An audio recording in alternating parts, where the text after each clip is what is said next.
Hi friends, welcome to విద్యా kitchen dairy. Friends, ఇవాల్టి మన స్పెషల్ రెసిపీ నేతి బొబ్బట్లు. జనరల్గా బొబ్బట్లు మైదా పిండితో చేస్తారు కదా. మైదా పిండి వాడకుండా హెల్తీగా గోధుమ పిండితో బొబ్బట్లు ఎలా చేసుకోవాలో ఈ రోజు వీడియోలో నేను మీకు చూపిస్తాను. గోధుమ పిండితో ఇలా బొబ్బట్లు చేస్తే నోట్లో వేసి కరిగిపోయేంత సాఫ్ట్గా చాలా టేస్టీగా ఉంటాయి. ఒక్కసారి ఇలా గోధుమ పిండితో బొబ్బట్లు చేసి తిన్నారంటే ప్రతిసారి ఇలాగే చేసుకుంటారు. అంత రుచిగా ఉంటాయి. ఈవెన్ వంట రాని వాళ్ళు కూడా చాలా ఈజీగా చేసేయచ్చు. మరి ఎంతో కమ్మగా ఉండే ఈ బొబ్బట్లని సింపుల్గా చేసుకుని ఆ ప్రాసెస్ ఏంటో చూద్దామా? ఈ రెసిపీ కోసం ముందుగా 1 కప్పు శనగపప్పుని తీసుకొని 2-3 సార్లు శుభ్రంగా కడిగి గంట పాటు నాననివ్వాలి. గంట తరువాత నీళ్ళన్నీ ఒంపేసి శనగపప్పుని కుక్కర్లోకి తీసుకోవాలి. తరువాత ఇందులో 1.5 కప్పుల నీళ్లు, 1/2 టీ స్పూన్ పసుపుని తీసుకొని మూత పెట్టుకుని మీడియం ఫ్లేమ్లో 3-4 విజిల్స్ వచ్చే వరకు ఉడికించుకోవాలి. ఇలా 3 విజిల్స్ వచ్చిన తర్వాత స్టవ్ ఆఫ్ చేసుకొని కుక్కర్లోని గాలి మొత్తం పోయే వరకు పక్కనుంచుకోవాలి. ఈలోగా ఒక బౌల్లోకి 2 కప్పుల గోధుమ పిండిని తీసుకోవాలి. తరువాత ఇందులో చిటికెడంత ఉప్పు, బొబ్బట్లు కలర్ఫుల్గా రావడం కోసం 1/2 టీ స్పూన్ పసుపు, ఇష్టం లేని వాళ్ళు పసుపుని స్కిప్ చేసుకోవచ్చు. 1 టీ స్పూన్ నెయ్యిని తీసుకొని అన్నీ కలిసే విధంగా బాగా కలుపుకోవాలి. తర్వాత ఇందులో కొద్దిగా వాటర్ని యాడ్ చేసుకుంటూ పిండిని చపాతీ పిండిలా సాఫ్ట్గా కలుపుకోవాలి.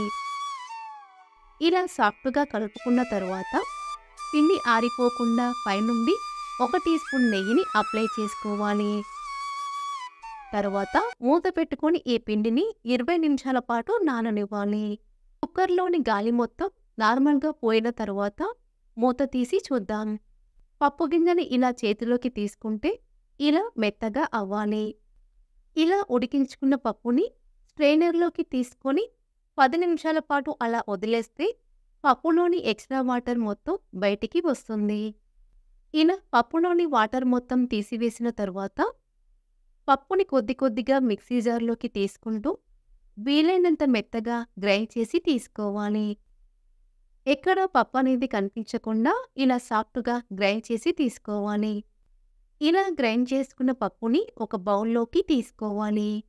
పప్పుని ఇలా గ్రైండ్ చేసుకునేటప్పుడే చివరి వాయలో 1/2 టీ స్పూన్ సోంపుని తీసుకొని గ్రైండ్ చేసుకోవాలి.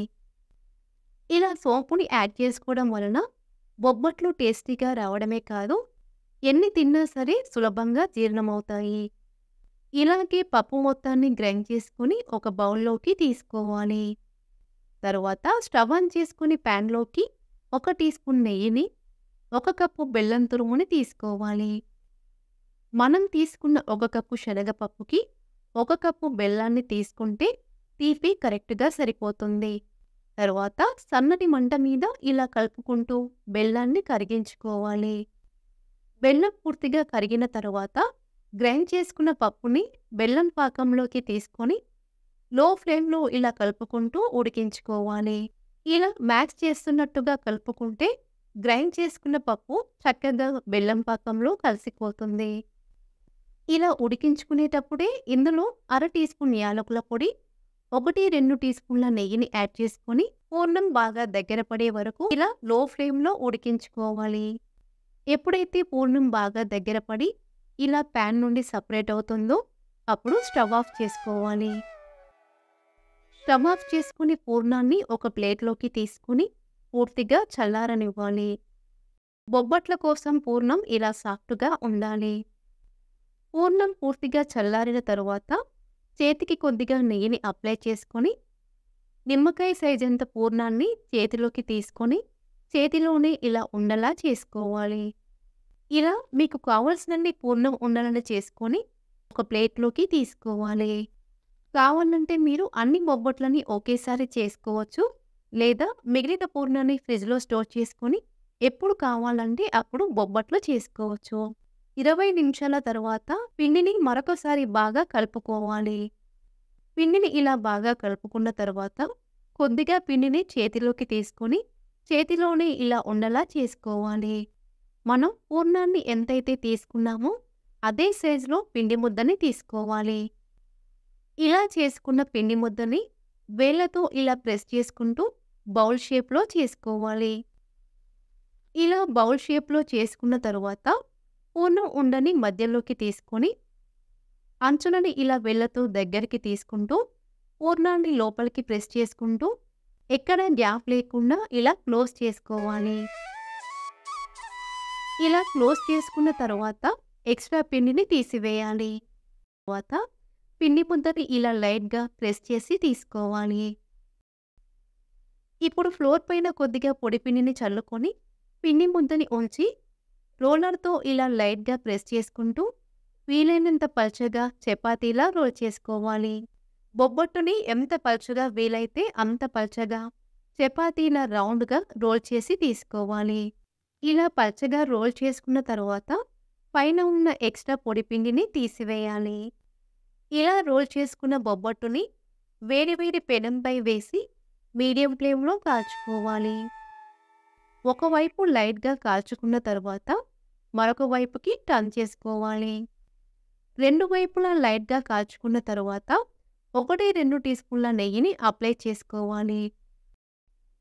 ఇలా రెండు వైపులా నెయ్యిని అప్లై చేసుకొని మీడియం ఫ్లేమ్‌లో బాగా కాల్చుకోవాలి. బొబ్బట్టుని ఇలా రెండు వైపులా బాగా కాల్చుకొని ప్లేట్‌లోకి తీసుకోవాలి. ఇలాగే మరొక మెథడ్‌లో బొబ్బట్టుని చేసుకుందాం. ఫ్లోర్ పైన కొద్దిగా పొడి పిండిని చల్లుకొని పిండి ముద్దని ఉంచి మీడియం సైజులో పూరీలా రోల్ చేసుకోవాలి. ఇలా చిన్న పూరీలా రోల్ చేసుకున్న తరువాత పూర్ణం ఉండని మధ్యలోకి తీసుకొని అంచులని ఇలా దగ్గరికి తీసుకుంటూ ఎక్కడ గ్యాప్ లేకుండా క్లోజ్ చేసుకోవాలి. ఇలా క్లోజ్ చేసుకున్న తర్వాత ఎక్స్ట్రా పిండిని తీసివేయాలి. తర్వాత ఫ్లోర్ పైన కొద్దిగా పొడి పిండిని చల్లుకొని పిండి ముద్దని ఉంచి వీలైనంత పల్చగా చపాతీలా రోల్ చేసుకోవాలి. ఇలా మీకు ఏ మెథడ్ ఈజీగా అనిపిస్తే ఆ మెథడ్‌లో బొబ్బట్లని చేసుకోవచ్చు. ఇలా రెడీ చేసుకున్న బొబ్బట్టుని వేడి వేడి పెనంపై వేసి మీడియం ఫ్లేమ్‌లో కాల్చుకోవాలి.